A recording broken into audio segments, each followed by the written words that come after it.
ॐ तदैजयति तन्नैजयति तद्दूरे तदोऽन्तके तदन्तरस्य सर्वस्य तत्सर्वास्य बाह्यताम्। ओम शांति शांति शांति। ओम नमस्ते जी। वैदिक संस्कृति चैनल पर आप सभी का स्वागत है। सर्वप्रथम आज श्री कृष्ण जन्माष्टमी पर आप सभी को जन्माष्टमी की बहुत बहुत मंगल कामनाएं। आज हम योगीराज कृष्ण के विषय में जानने से पूर्व उनसे संबंधित एक रचना है जो कि हमारे मित्र डॉक्टर सारस्वत मोहन मनीषी, जो कि राष्ट्रीय कवि हैं, संपूर्ण आर्य जगत में उनकी बहुत अच्छी ख्याति है, उनके द्वारा लिखा हुआ है। पहले उसके माध्यम से योगीराज कृष्ण को समझने का प्रयास करेंगे।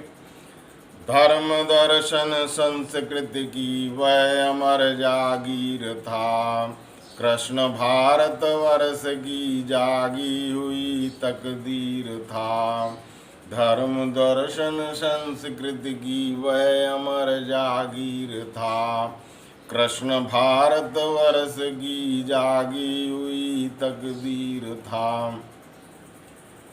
दौड़ नंगे पग सुदामा से मिला दिल खोल कर, घृणा के वातावरण में प्रेम की जंजीर था।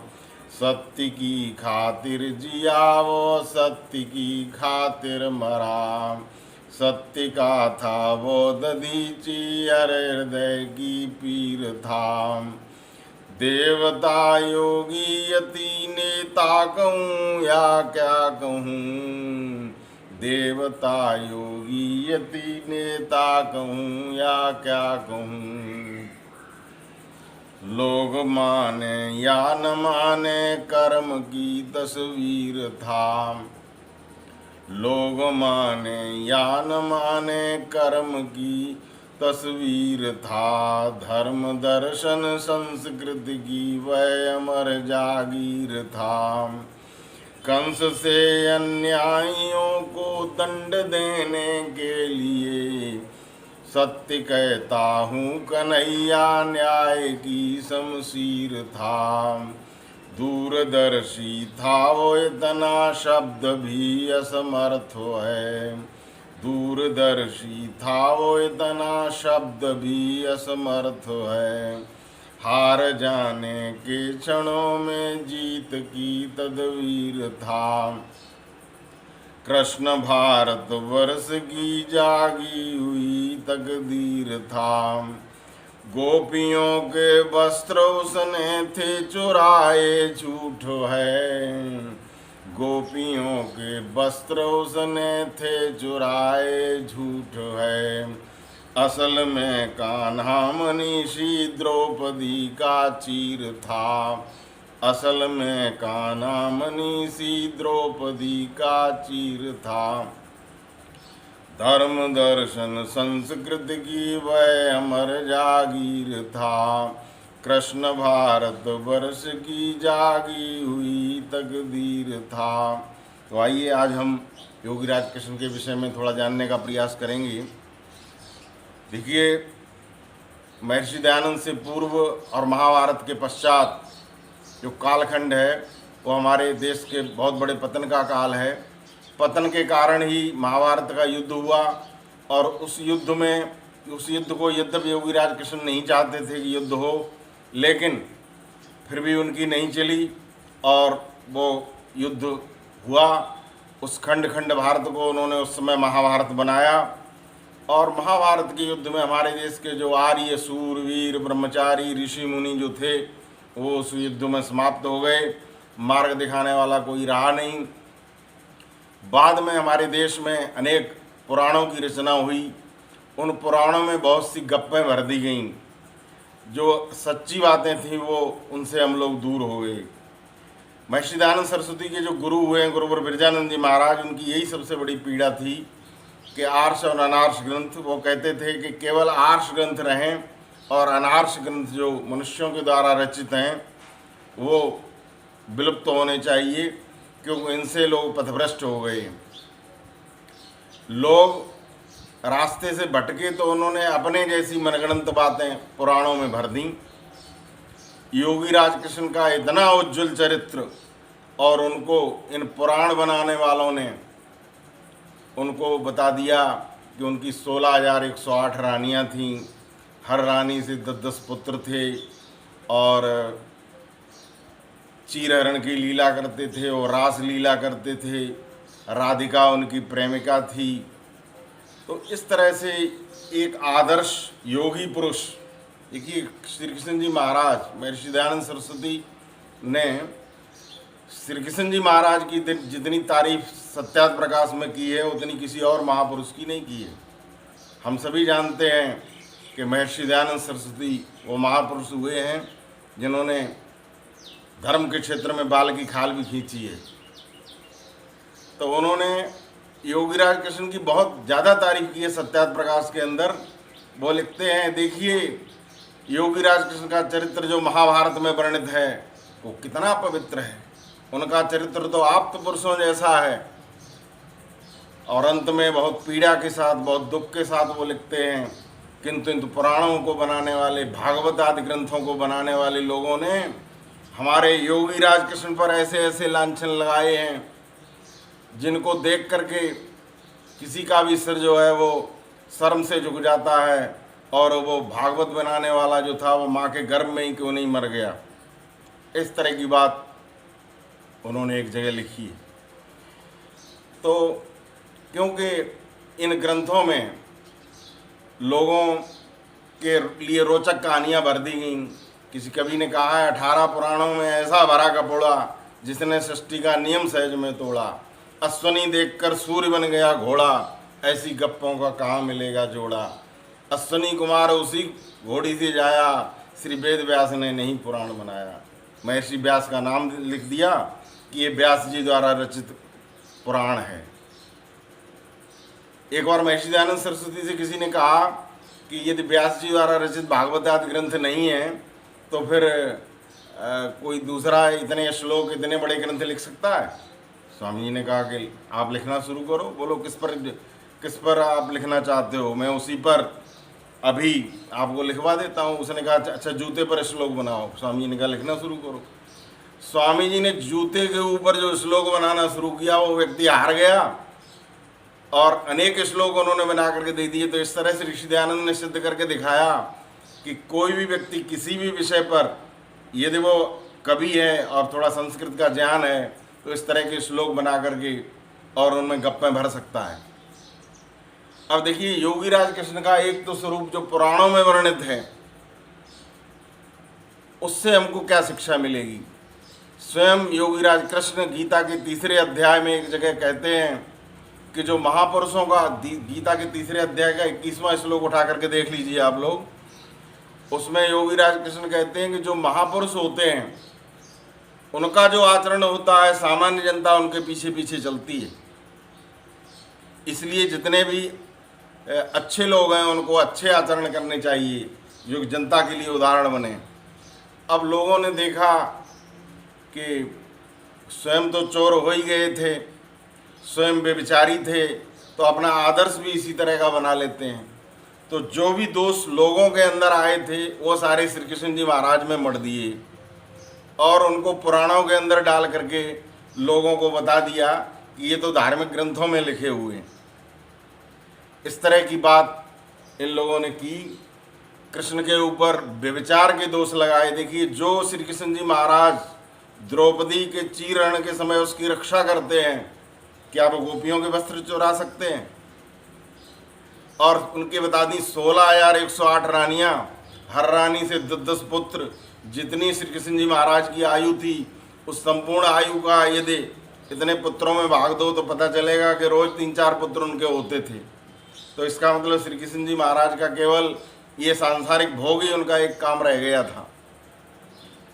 और ऐसे आदर्श से, ऐसे महापुरुष से, ऐसे हमारे अवतार से क्या हमको शिक्षा मिलने वाली है। अनेक ईसाई और मुसलमानों ने भारतीय हिंदू धर्म पर इस तरह के जब घटनाएं, इस तरह के आक्षेप जब श्री कृष्ण जी महाराज पर देखे तो उन्होंने शास्त्रार्थ किया या लोगों को चिढ़ाया और ये कहा कि आपका धर्म तो ये है, हमारा इससे तो हमारा ईसाई धर्म श्रेष्ठ है, इससे तो हमारा मुस्लिम धर्म श्रेष्ठ है। और लोग जवाब नहीं दे पाए, जिसके कारण बहुत से लोग ईसाई और मुसलमान बन गए। ऋषि दयानंद को ये सबसे बड़ी पीड़ा थी। उन्होंने आकर के सत्य को सामने रखा और वो कहते हैं कि ऋषि योगीराज कृष्ण का जन्म से लेकर और मृत्यु पर्यंत तक का इतिहास उठा करके देखो, उनके चरित्र में एक भी दोष नहीं है। देखिए श्री कृष्ण जी महाराज का कितना उज्जवल चरित्र था। उनकी केवल एक ही पत्नी थी, उसका नाम था रुक्मिणी। और विवाह होने के पश्चात योगीराज कृष्ण और रुक्मिणी ने दोनों ने जंगल में जाकर के 12 वर्ष तक तपस्या की थी, 12 वर्ष तक कठोर ब्रह्मचर्य व्रत का पालन किया था। उसके पश्चात उनका एक ही पुत्र हुआ था और उसका नाम था प्रद्युम्न। इस तरह से योगीराज कृष्ण एक आदर्श और ब्रह्मचारी थे। कृष्ण जी महाराज को हमने इन पुराणकारों ने, पुराण बनाने वालों ने केवल व्यभिचारी नहीं बनाया, उनको चोर भी बना दिया, क्योंकि स्वयं चोरी करनी थी, स्वयं व्यभिचार करने थे। तो वह सारे दोष, जैसा योगीराज कृष्ण कहते हैं गीता के 3 अध्याय के 21वें श्लोक में, वो कहते हैं कि जो आदर्श लोग होते हैं, जो महापुरुष होते हैं, उनके आचरण, उनके पीछे पीछे दुनिया चलती है। तो श्री कृष्ण को आदर्श बनाने के लिए स्वयं को चोरी करनी थी। तो ऐसे ऐसे श्लोक इन पुराणकारों ने पुराणों के अंदर भर दिए कि ब्रजे बसंते नवनीत चोरम, ब्रजे बसंते नवनीत चोरम, गोपांगनानां सुदुकूल चौरम, श्री राधिकाया हृदयस्य चौरम, चोरग्रगण्यम पुरुषम नमामि। श्री कृष्ण जी महाराज को चोरों का अग्रणी चोर बता करके और फिर उनको नमस्ते करके उनकी पूजा करना चाहते हैं कि ब्रजे बसंते नवनीत चोरम, ब्रज में रहने वाले, मक्खन की चोरी करने वाले, गोपांगनानाम सुदुकूल चौरम, गोपियों के वस्त्र चुराने वाले, श्री राधिकायाम हृदयस्य चौरम, और राधा का हृदय चुराने वाले, और चोरग्रगण्यम पुरुषम नमामि, चोरों में अग्रणी पुरुष जो श्री कृष्ण जी महाराज हैं उनको मैं नमस्ते करता हूँ। इस तरह की रचना पुराणों में भर दी। उन पुराणों को हम मान रहे हैं। उनकी जब कथा होती है तो लाखों की संख्या में भीड़ होती है। परम पुरातन पड़ी गीता ले, कहाँ गोपिन शंकर व्या, चीर चुराए कहाँ दुरियन तिरियन के, कहाँ बन गए वैद्य मने। गीता का ग्रंथ उठा करके देखो, योगीराज कृष्ण का चरित्र कितना उज्जवल है। योगीराज कृष्ण पर के ब्रजे बसंते नवनीत चौरम, ब्रज में रहने वाले, मक्खन की चोरी। अब देखिए मक्खन की चोरी उन्होंने क्यों की थी? चोरी नहीं की थी, उनके पास तो लाखों गौएं थीं। ब्रज के क्षेत्र में एक गीत गाया जाता है, 1 लाख गौएं नंद बाबा की, 9 मन माखन होए। उस समय जो व्यक्ति 1 लाख गौएं रखता था उसको नंद की उपाधि दी जाती थी, और इनके घर पर 9 मन मक्खन हुआ करता था। इतना जहाँ पर घी दूध की नदियाँ बहती थीं, वो व्यक्ति क्या चोरी करेगा? मक्खन की चोरी करेगा? क्यों चोरी? उनका जो कार्य था वो क्या था कि उस समय उन्होंने देखा कि जो गोकुल का घी और दूध है वो गोकुलवासी जो है स्वयं तो खाते पीते नहीं हैं, और उस दूध को मथुरा भेजा जा रहा है, और मथुरा में कंस के लोग उसको खा करके बलवान बनेंगे और इधर हम लोगों को मारेंगे। तो श्री कृष्ण जी महाराज ने ये बात बचपन में ही समझ ली थी, और इसलिए जो घी और दूध मथुरा की तरफ जाता था, चाहे वो गोपियाँ हों, ग्वाल हों, कोई हो, उनको वो पकड़ लेते थे और उस घी दूध की मटकी को फोड़ करके उन्हीं में बांट देते थे। उन्हीं में घी दूध को बांट करके और आपस में खाते थे और मटकी फोड़ करके फेंक देते थे। ये था उनका। कितनी बड़ी दूरदृष्टि थी कि मथुरा, गोकुल का दूध मथुरा में नहीं जाना चाहिए। यहाँ का जवान, यहाँ का व्यक्ति खाएगा तो हृष्ट पुष्ट बनेगा। हम ये दूध अपना कंस के पास क्यों भेजें? इस प्रवृत्ति को रोकने के लिए उन्होंने मक्खन खिलाना, मक्खन खाना शुरू किया था। तो मक्खन का चोर बता दिया, ब्रजे बसंते नवनीत चोरम गोपांगनानाम सुदकूल चौरम। गोपियों के चीरण की लीला भागवत आदि ग्रंथों में लिखी हुई है, जिनको कोई पढ़ नहीं सकता। शिव पुराण में ऐसी अश्लील बातें लिखी हुई हैं, न तो उनको पढ़ सकते हैं न उनको सुना सकते हैं। उनको हमने धार्मिक ग्रंथ और अपना आदर्श मान लिया। तो और श्री कृष्ण जैसा योगी जो कि द्रौपदी की भी रक्षा करता है, उस व्यक्ति को कहते हैं कि गोपियों का चीरण करता था। गोपांगनानाम सुदकूल चौरम। और राधा जो जिनकी मामी थी, न तो राधा श्री कृष्ण जी महाराज की पत्नी थी न प्रेमिका थी, उनकी मामी थी, उसका हृदय चुरा लिया। यानी ये जब हम लोग जब इतने पतित हो गए, सबने सोचा कि हमको भी एक एक प्रेमिका रखनी है, क्योंकि हमारा आदर्श ऐसा था। तो इसलिए उन्होंने ये दोष श्री कृष्ण जी महाराज पर मढ़ करके, और फिर आज के गुरु इसी तरह के हो गए। आपने देखे होंगे बहुत सारे गुरु, बहुत से लोग तो स्वयं राधा बन जाते हैं। एक कोई पुलिस का अफसर, पहले सुना होगा आपने, अखबारों में खूब उसकी चर्चा आई थी, वो राधा बन गया।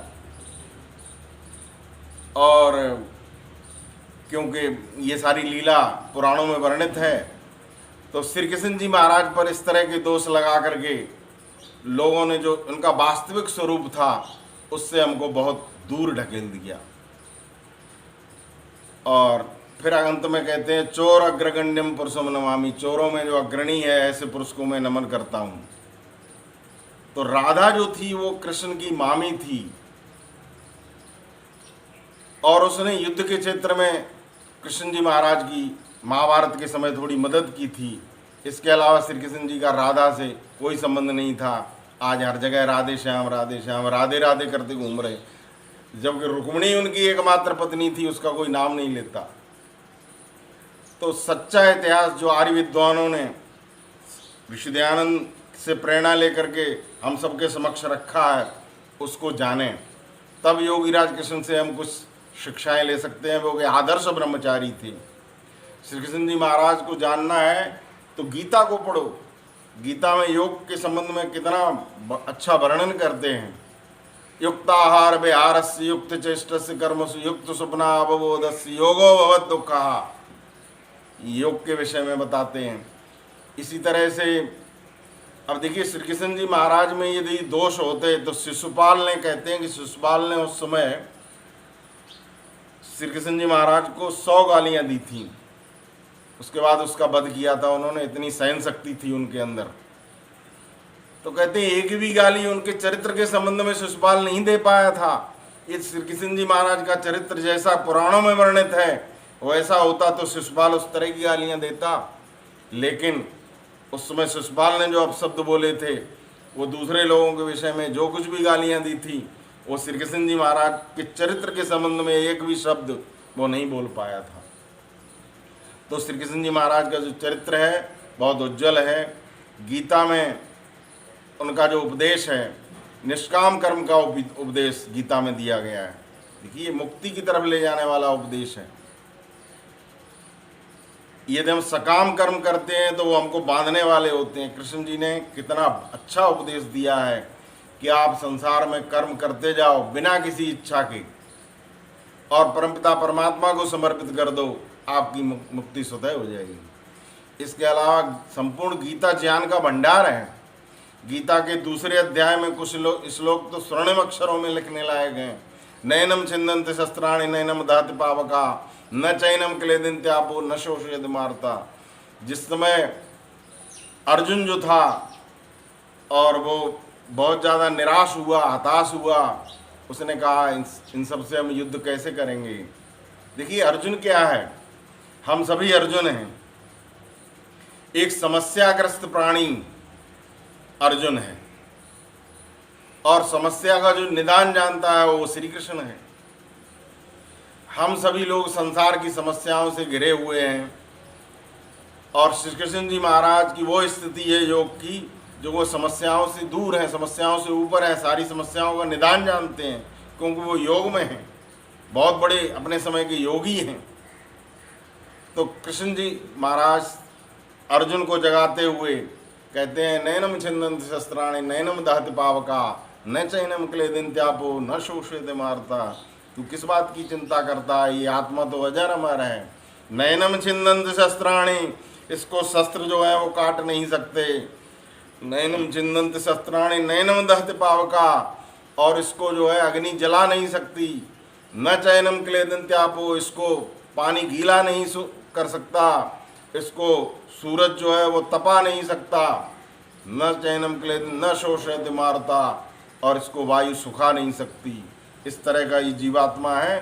संसार के इन द्वंद्वों का उस पर कोई प्रभाव नहीं पड़ता, किस बात का सुख करता है। और आगे इसी तरह की बहुत सी बातें उन्होंने कही हैं। न त्वेवाहं जातु नाशम न त्वम नेमे जनाधिपा न चैव न भविष्यामि सर्वे वै मता परम। ऐसा समय कभी नहीं था जब आप नहीं थे, मैं नहीं था, और ये राजा लोग नहीं होंगे। पहले भी थे, आज भी हैं, आगे भी रहेंगे, तो किस बात का शोक। इस तरह से अर्जुन को जगाने के लिए वहाँ उन्होंने बहुत सी उत्तम उत्तम श्लोक बोले हैं। और कहते हैं, हतो वा प्राप्य से स्वर्गम जित्वा वा भोक्ष्यसे महीम तस्माद् उत्तिष्ठ कौन्तेय युद्धाय कृत निश्चया। हे अर्जुन, यदि तुम हार जाओगे युद्ध में अपना कर्तव्य निभाते हुए, मृत्यु हो जाएगी तो स्वर्ग मिलेगा, वीरगति को प्राप्त होगे, और जीत जाओगे तो पृथ्वी का स्वर्ग भोगोगे। तस्माद् उत्तिष्ठ कौन्तेय, इसलिए हे अर्जुन तुम उठो और युद्ध करो। युद्ध तो तुम्हें करना पड़ेगा, कर्म से बच नहीं सकते। संसार एक कर्म क्षेत्र है, और इस कर्म क्षेत्र में जो हम कर्म करते हैं, वो दुनिया की समस्याओं में घिरे हुए जो कर्म करते हैं, वही तो युद्ध है। श्री कृष्ण जी महाराज ने जो उस समय अर्जुन को उपदेश दिया था, वो न केवल महाभारत का युद्ध जीतने के लिए था, वरन इस संपूर्ण संसार के संग्राम को जीतने के लिए वो उपदेश है। कितना अच्छा उपदेश उन्होंने गीता के अंदर दिया है। गीता के उपदेश हम सबको पढ़ने चाहिए। इसके अलावा श्री कृष्ण जी का चरित्र यदि हम देखेंगे तो हम पाते हैं कि चारों वर्णों का प्रतिनिधित्व करते हैं। चारों वर्णों का प्रतिनिधित्व श्री कृष्ण जी के विषय में कहा जाता है कि 16 कला के अवतारी थी, सर्वगुण संपन्न थे, सारे गुण थे उन्होंने। जब वो गीता का उपदेश करते हैं उस समय वो ब्राह्मण हैं, और जिस समय शिशुपाल का वध करते हैं, जरासंध का वध करते हैं, दुर्योधन का वध कराते हैं महाभारत के युद्ध में, उस समय वो एक क्षत्रिय का रूप है।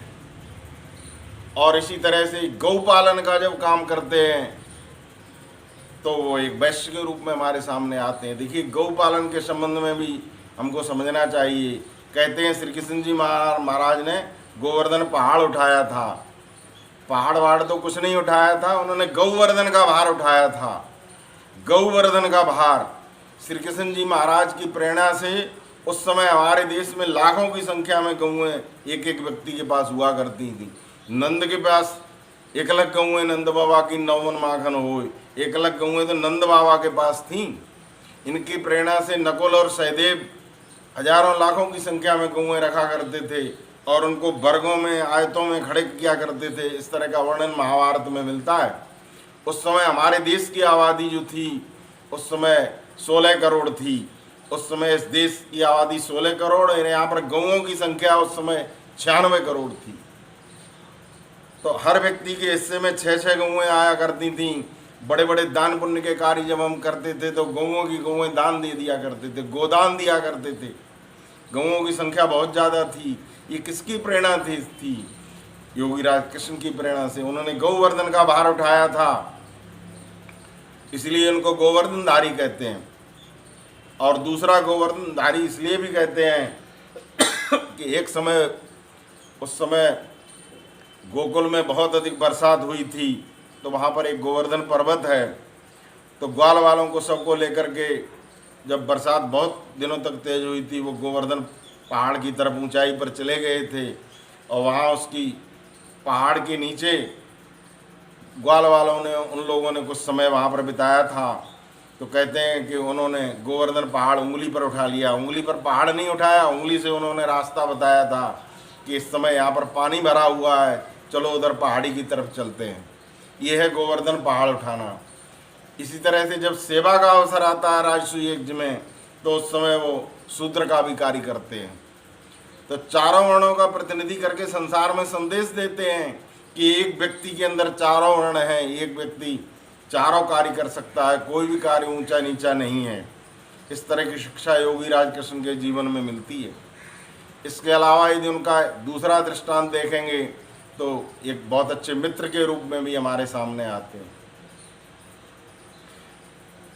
पथिक जी जो आर्य समाज के बहुत बड़े कवि हुए हैं, उन्होंने लिखा है, बनकर सूरज चांद जगत में चमक रहे दो प्यारे नाम, एक योगेश्वर कृष्ण दूसरे मर्यादा पुरुषोत्तम राम। रावण सेवा सत्यव्रती और निर्भयता को धारा, त्याग तपस्या ब्रह्मचर्य से जीत लिए कितने संग्राम।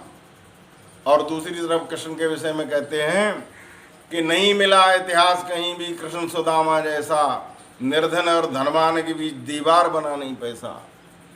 आज पैसे के कारण लोग अपने रिश्तेदारों को, मित्रों की बात छोड़िए, रिश्तेदारों तक को भी ये कहते हैं कि हमारे नहीं हैं। और योगी राज कृष्ण ने वो आदर्श दिखाया था, एक निर्धन ब्राह्मण जिसके पास खाने पीने के लिए भी रोटी मुश्किल से मिलती थी, उसको उन्होंने उस समय पालन पोषण की दृष्टि से उसकी बहुत मदद की थी। और जिस समय सुदामा द्वारिका में पहुंचते हैं, जब श्री कृष्ण जी महाराज को उस समय पता चलता है, नरोत्तम कवि जो हुए उन्होंने लिखा है, शीश पगान झगातन में, शीश पगान झगातन में प्रभु जाने को आए बसे गई ग्रामा। धोती पटी लटी दुपटी और पाए पाने कीने सामा। द्वार खड़ो दुज दुर्बल देख रहो चकिसो वसुधाय विरामा। पूछत दीन दयाल को धाम बतावत अपनो नाम सुदामा। तो श्री कृष्ण जी महाराज के जो द्वारपाल थे द्वारिका में, उन्होंने जाकर के खबर दी कि शीश पगान जगातन में प्रभु जाने को आए बसे की ग्रामा। धोती फटी सी फटे पुराने कपड़ों में एक बाहर खड़ा हुआ है, पता नहीं कौन आ गया है। धोती फटी सी लट्टी दुपट्टी और पाए पैरों में उनके जूते चप्पल भी नहीं है। पाए पाने हूँ कीने हूँ सामा। द्वार खड़ो दुज दुर्बल, दरवाजे पर खड़ा हुआ एक कमजोर ब्राह्मण देख रहा है, चकिसों वसुधा विरामा, और चारों तरफ देख रहा है, यहाँ पर जो ऐश्वर्य है उसको निहार रहा है। और पूछत दीन दयाल उधाम, और वो श्री कृष्ण जी महाराज का घर, उनका धाम पूछ रहा है, निवास पूछ रहा है, और अपना नाम सुदामा बता रहा है। जब ये सुदामा नाम सुना है उन्होंने, तो सुदामा नाम सुनते ही योगीराज कृष्ण सारे राजकाज छोड़ करके दौड़ पड़ते हैं, और उस सुदामा को, जो पुराना मित्र था, संदीपनी ऋषि के आश्रम में सुदामा के साथ पड़े थे दोनों, उसको जाकर के गले लगा लेते हैं। दोनों संदीपनी आश्रम में उज्जैन के अंदर एक ही गुरु के पास पढ़े थे। तो इस तरह से उन्होंने एक आदर्श मित्र का भी उदाहरण हमारे समक्ष रखा है। श्री कृष्ण जी महाराज बहुत बड़े नीतिज्ञ थे। चाणक्य के विषय में हम जानते हैं, उससे पहले भी यदि कोई नीतिज्ञ हुए हैं तो योगीराज कृष्ण बहुत बड़े नीतिज्ञ थे। उन्होंने जहाँ आवश्यकता पड़ी, जिस तरह की नीति संसार के हित के लिए, अब वो जानते थे कि युधिष्ठिर जो है वो झूठ नहीं बोलेंगे, और तो उन्होंने वहाँ पर एक अश्वत्थामा का वध कराने के लिए अश्वत्थामा नाम का जो हाथी था उसको मरवा दिया था, और भीम से कहा कि तुम जाकर के कह दो, क्योंकि युधिष्ठिर तो कहेंगे नहीं कि अश्वत्थामा मारा गया। जब भीम ने जाकर के द्रोणाचार्य से कहा कि अश्वत्थामा मारा गया, तो उस समय द्रोणाचार्य को विश्वास नहीं हुआ। द्रोणाचार्य ने आकर के युधिष्ठिर से पूछना चाहा, क्योंकि युधिष्ठिर जो सत्यवादी थे। तो युधिष्ठिर उस समय कहते हैं, अश्वत्थामा मरो नरो वा गुंजरो। अश्वत्थामा मारा गया, आदमी हो या हाथी, और जब इन्होंने बाद का शब्द नरो व कुंजरो बोला, उस समय श्री कृष्ण जी महाराज की योजना से ढोल धमाके बजा दिए गए। तो उससे द्रोणाचार्य को ये पता नहीं चला कि अश्वत्थामा जो है वो मारा गया। विश्वास हो गया कि अब युधिष्ठिर कह रहे हैं कि अश्वत्थामा मारा गया, तो निश्चित रूप से मारा गया। तो इस तरह से वहाँ पर उन्होंने संसार के हित के लिए, लोक हित के लिए ढोल धमाके भी बजवा दिए। ये नीति थी उनकी। इसी तरह से जरासंध का वध करते हैं तो वहाँ भीमसेन को इशारा करके उसको बीच से फड़वा देते हैं, फाड़ करके उस शरीर का एक हिस्सा इधर फेंक देते हैं, दूसरा हिस्सा इधर फेंक देते हैं। क्योंकि उस समय हमारे देश में ऐसे ऐसे वैद्य थे हार जाते थे विदेशी वैद्य वर्जित रोग से, हम भस्म करते थे उसे बस भस्म के ही योग से। ऐसे ऐसे वैद्य थे जो उन शरीरों की चिकित्सा जानते थे, दोबारा जोड़ सकते थे, तो उनको कहीं दोबारा जोड़ करके जरासंध जीवित नहीं हो जाए। श्री कृष्ण जी महाराज की ये नीति थी और उन्होंने इशारा किया कि उसको बीच से फाड़ करके फेंक दो, और इस तरह से जरासंध का उन्होंने वध कराया। पूरे महाभारत को देखो, उनकी नीति के कारण थोड़े से लोग, 5 पांडव धर्म की जीत कर पाए और 100 कौरव और उनके साथ पूरी बहुत बड़ी सेना थी, वो परास्त हुई। तो योगी राज कृष्ण जो थे बहुत बड़े नीतिज्ञ थे। इसके अलावा वो ईश्वर भक्त थे बहुत बड़े। महाभारत में इस प्रकार का वर्णन मिलता है, जिस समय वो दुर्योधन के पास संधि के लिए जाते हैं, तो शाम के समय रास्ते में जब संध्या काल हो जाता है, कहते हैं वहाँ पर लिखा इस तरह का वर्णन मिलता है, अपने रथ को रुकवा देते हैं और कहते हैं रोक दीजिए रथ, संध्या का समय हो गया है, इस समय हमें परमपिता परमात्मा की उपासना करनी है। तो उस समय वो रथ रोक करके वहाँ इस प्रकार का वर्णन मिलता है, वहाँ संध्या और हवन करते हैं। वो पंचमहायज्ञ अपने जीवन में किया करते थे, वो संध्या किया करते थे, संध्या के समय ध्यान लगाया करते थे। किसका? उस परम शक्ति का, परमपिता परमात्मा का। हम लोगों ने क्या किया कि श्री कृष्ण जी महाराज को ही परमात्मा बना के खड़ा कर दिया, और परमात्मा बनाया तो उतना पवित्र रखते वो भी नहीं, उनको गिरे से गिरा जो इंसान होता है वैसा इंसान बना दिया। और आपको इस बात का विश्वास नहीं हो तो भागवत आदि जो पुराण ग्रंथ हैं, शिव पुराण है, उनको पढ़ करके देखो, पता चल जाएगा शिव पुराण को आप पढ़ भी नहीं सकते। इतने दोष इन लोगों ने श्री कृष्ण जैसे महापुरुषों पर लगाए हैं। ऋषि दयानंद जी महाराज ये सारा दृश्य देख करके बुरी तरह से हिल गए थे। उन्होंने कहा किस तरह से हमारे देश का सुधार हुआ। श्री कृष्ण जैसा तपस्वी जिसने सत्य की खातिर, सत्य की स्थापना के लिए, धर्म की स्थापना के लिए महाभारत में पूरा युद्ध के समय उन्होंने उनका, श्री कृष्ण जी महाराज की तरफ यदि आप देखेंगे तो उन्होंने किसी से कुछ लिया दिया नहीं है, केवल वो मार्गदर्शन करते हैं। श्री कृष्ण जी जैसे लोग, राम जैसे लोग इस देश में आदर्श हुए हैं। राम और कृष्ण जैसे लोग जिस देश में हुए हों वो देश गुलाम हो जाए, और हजारों वर्ष तक की गुलामी। और आज देश की क्या हालत हो गई, हमने कृष्ण को ही चोर बना दिया। चोर अग्रगण्यम पुरुषम नमामि, क्योंकि हमको चोरी करनी थी। तभी तो हमने देखा अभी कोरोना काल में लाशों के अंबार लगे हुए हैं, उस समय भी इनको चोरी करने की सूझती है। उस समय लाशें, लोग मरे पड़े हुए हैं, सिलेंडरों की चोरी हो रही है, गैस की चोरी हो रही है। कितना पतन हो गया, क्योंकि हमने अपने जो आदर्श थे, अपने जो महापुरुष थे, उनको महापुरुष नहीं रहने दिया। पहले तो उनको ईश्वर बना दिया, और ईश्वर बना करके उनमें इतने दोष मढ़ दिए कि जब भगवान ही ऐसा करते थे, वही चोरी करते थे, वही व्यभिचार करते थे, तो हम लोग करेंगे तो कहाँ दोष है। उन्हीं के चेले बन करके बहुत से गुरु गोपियाँ आज के समय में रखने लग गए, और हजारों की संख्या में उनके ये सारे षड्यंत्र पकड़े गए और आज जेलों में बंद हैं। गुरडम फैलाया उन्होंने, स्वयं कृष्ण बन बैठे। तो जो इनका जो चरित्र है, उज्ज्वल चरित्र श्री कृष्ण जी महाराज का महाभारत में वर्णित है, उसमें बहुत ज़्यादा मिलावट करके पुराण आदि ग्रंथों की रचना हुई। 18 पुराण रचे गए, और आप देखेंगे कि जहाँ पुराणों की कथा होती है, भागवत की कथा होती है, वहाँ लाखों की संख्या में भीड़ मिल जाएगी आपको। लेकिन जहाँ गीता के प्रवचन हो रहे हों, जहाँ वेद की कथा हो रही हो, जहाँ योगीराज कृष्ण ने जो वेद की वाणी गीता के रूप में सुनाई है, वहाँ आपको भीड़ नहीं मिलेगी। गीता के व्याख्यान, गीता के प्रवचन करने वाले विद्वान भी कम हैं, और जहाँ इस तरह की कथाएं होती हैं वहाँ भीड़ कम होती है। और उनमें गपोड़ों में जहाँ गप्पें सुनाई जाती हैं, जहाँ कृष्ण जैसे लोगों पर लांछन लगाए जाते हैं, जिनका इतना उज्जवल चरित्र कि विवाह होने के पश्चात 12 वर्ष तक जो ब्रह्मचर्य व्रत का पालन करते हैं, इतना पवित्र जिसका चरित्र रहा हो, उसके ऊपर इतने अधिक दोष मढ़ दिए।